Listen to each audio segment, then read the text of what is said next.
Yesterday evening, I decided to scat around and see if I can find something during the interesting evening light. I think I found myself 2 shots.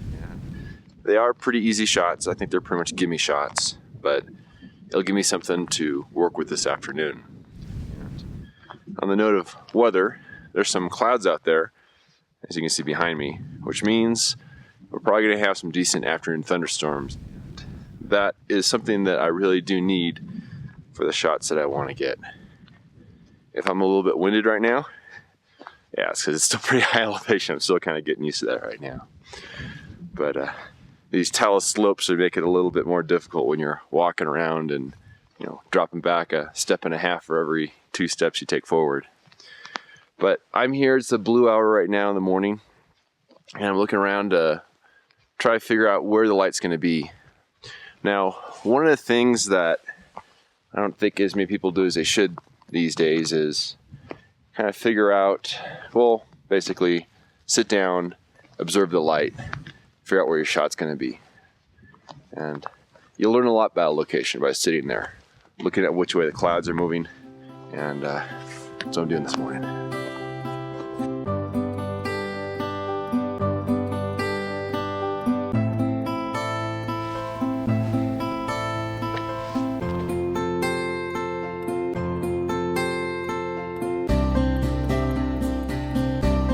It is mid-morning and I am working my way up this scree slope off to the kind of the south of the main area.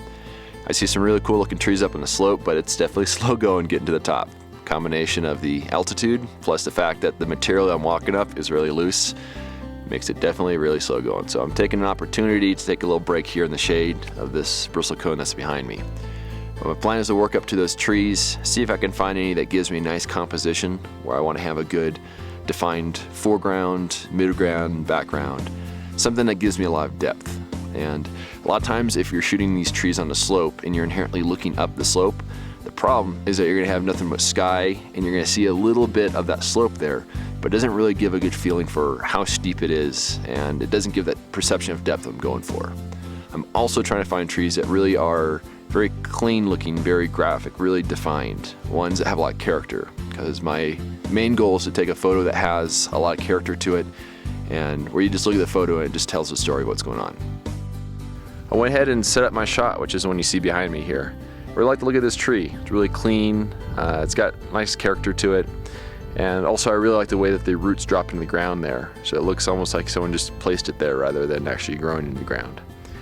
I did take a picture earlier when some clouds were streaming by, and I didn't even think we were going to have any clouds. I thought they were just going to be hanging off over the mountain on the other side, but some of them started breaking free, started drifting over.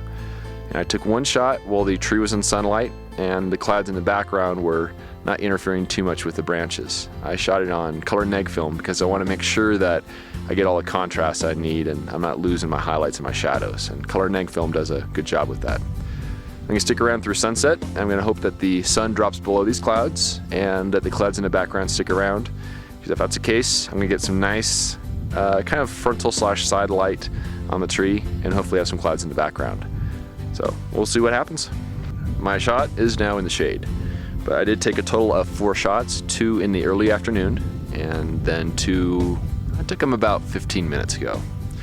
The 2 in the afternoon had some cloud development, which was nice, but the light was a little harsh. Now that the light got a little bit better, I took the shot just as the last rays of light were hitting that tree, but the clouds are, well, almost gone.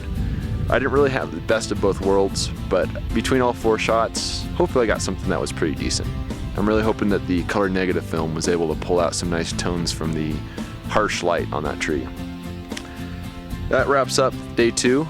Pretty glad to take 4 shots, and tomorrow I'm going to be taking it a little easy. I'm going to go scout out a different grove, see if there's some other opportunities to be had over there, and then later in the day I'm coming back to this area and I'm going to set up my morning shot for the day after that. Oh, it's getting a little chilly here, but I was checking the weather and it's almost 100 degrees back home, so I'll gladly take this weather.